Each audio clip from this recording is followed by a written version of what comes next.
कितनी लगानी है? अपने मन से थोड़ी कुछ भी लगा देते हैं, अंदाजा होता है, और अंदाजा पहले प्रैक्टिस से क्रिएट होता है, फिर वो अंदाजा बनता है। ओके, थोड़ा सा मैं इसको गुब्बारे में बना देता हूँ ताकि ये सिर्फ हमारे पास रहे।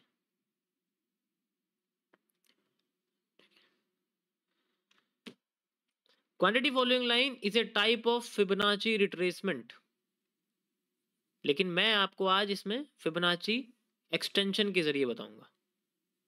चलो मैं इसको नॉर्मल वैसे लिख देता हूँ, ज़्यादा ही कर्सिव हो जाएगी वरना। फिबोनाची एक्सटेंशन के जरिए मैं आपको बताऊंगा। ठीक है, एक्सटेंशन का मतलब होता है जब हम ट्रेंड के साथ फिबोनाची को खींचते हैं। एक होता है हम लोग रिवर्सल के साथ फिबोनाची को खरीदते हैं, मतलब खींचते हैं, तो वो तो फिबोनाची रिट्रेसमेंट होता है, ये एक्सटेंशन होता है। तो होता क्या है कि ये जो क्यूएफएल्स होती हैं, जैसे मैं आपको सिंपल तरीके से आपको बताता हूँ,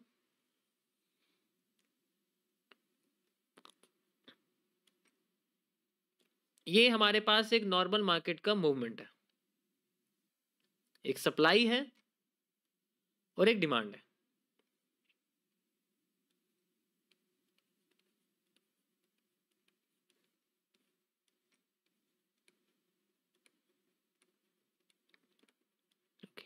हम एक्सपेक्ट करते हैं कि मार्केट हमारी सप्लाई डिमांड के बाद दोबारा सप्लाई दे। मार्केट ने सप्लाई दे दी, अब ये किसी भी हिस्से से उठ सकती है, हमें नहीं पता कहां से उठेगी। हो सकता है ये यहां से उठ जाए, हो सकता है ये यहां से उठ जाए, यहां से भी, और बिल्कुल नीचे से भी, कुछ भी पॉसिबल है। हो सकता है ये इन चारों हिस्से से भी ना उठे, ये डबल ही नीचे आ जाए। हो सकता है कि ये चारों हिस्से से ही ना उठे, डबल नीचे आ जाए, ये भी पॉसिबल है मार्केट में।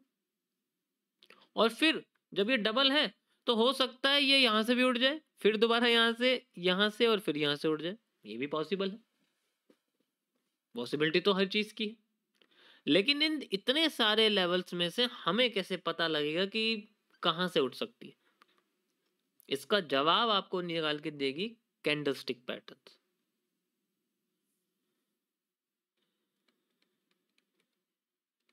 सबसे पहली कंडीशन, सीपी फाइंड आउट करना, जो 1 सीपी हो सकती है, 2 सीपी हो सकती है, 3 सीपी हो सकती है, ठीक है, और 4 सीपी हो सकती है, कई तरीके की हो सकती है, डिपेंड करता है।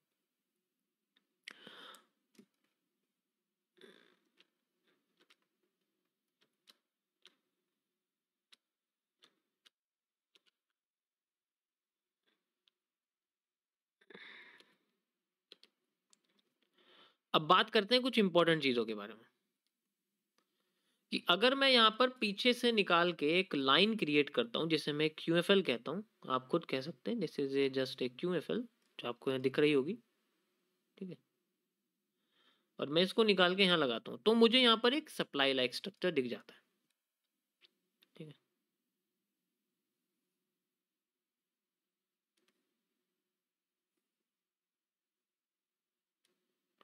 ओके,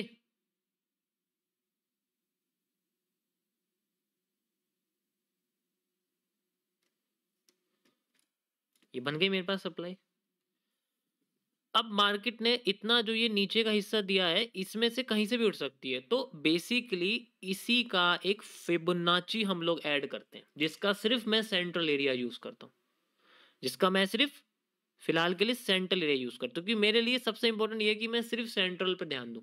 ये मार्केट चाहे तो आधा यूज करे तो ऊपर चली जाएगी और ज्यादा डिमांड आ जाएगी, नीचे जाएगी तो अगर नीचे जाती है तो अपनी जो सप्लाई है उसको दोबारा से कंटिन्यू ही रखेगी। तो वो सारी चीजें हम लोग यूज कर सकते हैं। सिंपल एज दैट, ये तो पता ही है, पहले से ही मैंने बताया हुआ है। तो फिबोनाची को इसमें ऐड करके कैसे यूज करते हैं, तो हम क्यूएफएल में ही फिबोनाची लगा दी जाती है। मैं आपको लगा के दिखाता हूँ कैसे होता है, ठीक है। अभी देखो, जैसे मैं यहां से लेके इसकी यहां तक की सप्लाई मेजर करता हूँ लाइक दिस, ठीक है, मैंने सप्लाई मेजर करी, यहां तक मैंने लगा दी, सॉरी यहां से नहीं,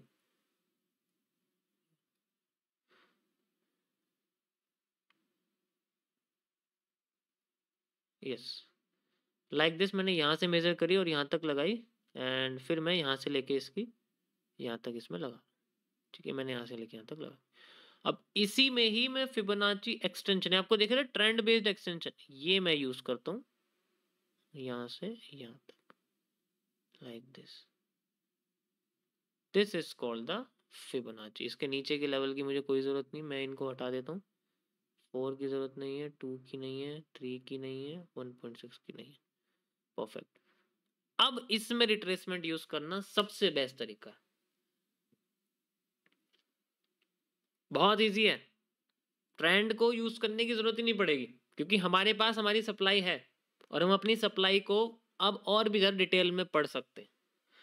तो इसीलिए अगर हमें अगर डीएनए स्ट्रक्चरल मैपिंग में ये बहुत इंपॉर्टेंट होती है क्योंकि मार्केट किसी भी लेवल को यूज कर सकती है और हर लेवल के लिए हमें अलग सप्लाई डिमांड को मैप करना पड़ता है, उसकी मैपिंग करनी पड़ती है कि अगर रेड वाले हिस्से से आके रिवर्स करती है तो हो सकता है हमारी सप्लाई के लिए ये कोई भी एरिया ना हो, लेकिन हमारे लिए ये बेसिकली वॉल्यूम बर्स्ट है। तो आने वाली डिमांड यहाँ से हम मेजर करके ऊपर लगा देंगे, उसके बाद फिर नीचे, फिर ऊपर नीचे, फिर नीचे, फिर ऊपर नीचे, फिर ऊपर नीचे, सारी चीजें यूज करते हैं। तो इसको ऐड करने, ये तुम्हें बहुत ऐसा लग रहा है कि कुछ नया तो करा नहीं है, सिंपल ही लगा दिया, क्योंकि मैं अब तक आपके सामने इसकी बजाय बस एक सेंट्रल एरिया यूज करता हुआ आ रहा था, क्योंकि आई नो कि आपको सिंपल चीजों से मुझे एक्सप्लेन करना पड़ेगा। This is just the 0.5 level, और कुछ नहीं था जो पिछले 200 दिन से मैं आपके सामने कर रहा हूँ। I am just using this level, लेकिन मार्केट इनको भी यूज करती है, लेकिन हमें हर लेवल पे अगर हम ज्यादा ध्यान देने लग जाएंगे तो हम फंस जाएंगे। एट द एंड सबको यूज करना ट्रेडिंग ही है, कोई एनालिस्ट तो नहीं बनेगा, इतना तो मैं भी जानता हूँ। 1% से भी कम लोग हैं जिनका ध्यान होगा कि चलो उस चीज पे चले सब, तो इतना ज्यादा डिटेल में नहीं करना होता और ना मैं सामने से डिटेल में बताता, लेकिन अब फेज चल रहे हैं ज्यादा एडवांस, तो मुझे ये चीज रिवील करनी पड़ेगी। सो इसी को ही और एडवांस और एक्यूरेट करने के लिए हम फिबोनाची को ऐड कर देते हैं, जिससे हमारा जो रिजल्ट है वो पहले से भी ज्यादा एक्यूरेट आना शुरू हो जाता है, क्योंकि हम हर एरिया को ज्यादा ध्यान से देखते हैं किस एरिया पे मार्केट रिट्रेस कर रही है। मैं इसको आपको अब लगा के दिखाता हूँ पुराने, अभी तक मैं सप्लाई डिमांड यूज कर रहा था ना पुरानी मार्केट में, अब यही चीज मैं आपको बनी हुई मार्केट में सप्लाई डिमांड के अंदर यूज करके दिखाता हूँ कि कैसे हम इसको यूज करते हैं, कैसे मार्केट आइडेंटिफाई होती है। ओके, सो ये हमारे पास में एक डिमांड है जो मैंने यहाँ से क्रिएट करी है, यहाँ से यहाँ तक यू कैन सी, ठीक है। तो मैं यहाँ से लेके यहाँ तक ये डिमांड लगाता हूँ after the making the structure. यहाँ पर कुछ भी नहीं है आप देख सकते हैं, लेकिन मार्केट ऊपर गई है तो मैं एक्सटेंशन निकालता हूँ मार्केट का और यहाँ से यहाँ तक क्रिएट करता हूँ and I have this area, you can C like this.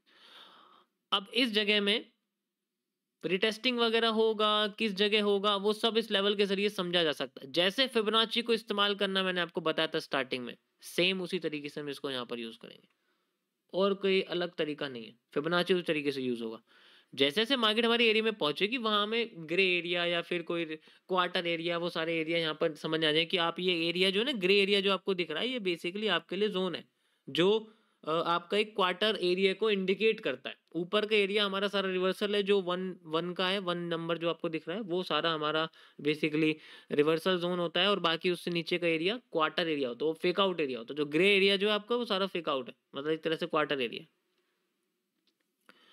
अब इस जगह यस 1 से लेके 0 तक का यूज। अब हमें पता मार्केट यहाँ तक आई थी, नीचे सप्लाई थी जो कि हमारी पीछे की सप्लाई के, मैंने यहाँ से डिमांड ली है तो इससे पीछे की सप्लाई इससे आगे की सप्लाई के लगभग लगभग बराबर है, आप कह सकते हो लगभग लगभग बराबर है। अब मार्केट ने यहाँ से यूज किया, अब इसको और ऊपर ले जाने की कोशिश करी, तो हम क्या करेंगे, अभी फिबोनाची को मैं हटाता हूँ और मेरी जो डिमांड है वो दोबारा से यहाँ से सॉरी डबल हो जाएगी लाइक दिस, ठीक है। तो मैं इसको यहाँ से हटा देता हूँ एंड यू कैन सी। अब देखो, अब आपको दिखाता हूँ असली मतलब कैसे पता लगेगा। अब मैं इसको निकाल के यहाँ से लाता हूँ और फिर यहाँ इसको लगा देता हूँ।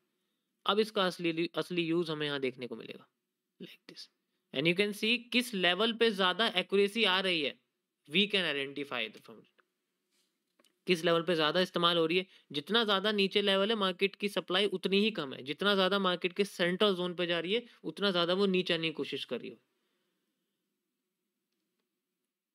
फिबोनाची का जैसे यूज करते हैं वो नॉर्मली वैसे कर सकते हैं सेम, बस इसको हम स्क्यूएफएल के साथ ऐड कर देते हैं ताकि और inside deep reversal, deep rejections, retracement को हम आसानी से पढ़ सके मार्केट में। समझ आया? Got it? Got it. So that is the QFL with फिब, एंड द सेम चीज जो हम इसके साथ कर रहे हैं वही हम ऐसे करते हैं। थोड़ा थोड़ा डिफिकल्ट है, आई नो, थोड़ा सा डिफिकल्ट है, बट है तो है, इस्तेमाल करना।